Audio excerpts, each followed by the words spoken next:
కాంగ్రెస్ ఏమంటుందంటే కాళేశ్వరం అసలు నెసెసరీయే కాదు, కాళేశ్వరం మనకు అవసరమే లేదు అని చెప్తున్నది. నేను ఇలా గౌరవ ముఖ్యమంత్రికి నేను ఏమడుగుతున్నానంటే అసలు తెలంగాణ ప్రాంతం ఎట్లున్నదో మీకు తెలుసా? డెక్కన్ ప్లాటో అంటే మీకు తెలుసా? తెలంగాణ జాగ్రఫీ మీద మీకేమన్నా అవగాహన ఉందా? మీ గురువు నేర్పిన గ్రాఫిక్స్ కంటే మీకు తెలంగాణ జాగ్రఫీ మీద ఏమన్నా అవగాహన ఉందా? ఈ మాట నేను ఎందుకు అడగాల్సి వస్తున్నది కాంగ్రెస్ ప్రభుత్వానికి లేదా గౌరవనీయ ముఖ్యమంత్రి వర్యులకు అంటే 70% ఆఫ్ తెలంగాణ అప్ హిల్ ఉన్నది. కాంగ్రెస్ పార్టీ మాట్లాడుకుంటా గ్రావిటీ వల్ల మనకు నీళ్ళుని ఇగ్నోర్ చేసి అంటే భూ ఆకర్షణ శక్తి ఉంటుంది, గ్రావిటీ నుంచి వచ్చేస్తాయి నీళ్లు, దానికి కాళేశ్వరం ఇన్ని లక్షల కోట్లు పెట్టి కట్టిర్రు. ఎందుకు కట్టిర్రు అని అంటే ఇంజనీరింగ్ రియాలిటీ మాట్లాడుకుందాం. కాంగ్రెస్ వాళ్ళకి నేను ఏం చెప్తున్నా, డౌన్ స్ట్రీమ్లలో ఉంటే నీకు గ్రావిటీలలో వస్తాయి. మళ్ళీ తెలంగాణ అప్ స్ట్రీమ్లు ఉన్నది కదా, గ్రావిటీలు ఏడొస్తుంది?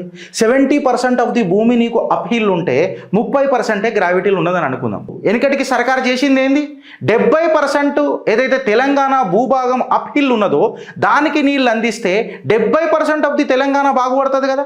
నీ 30% ఎవడ పెట్టుకుంటావు, ఏడ పెట్టుకుంటావు?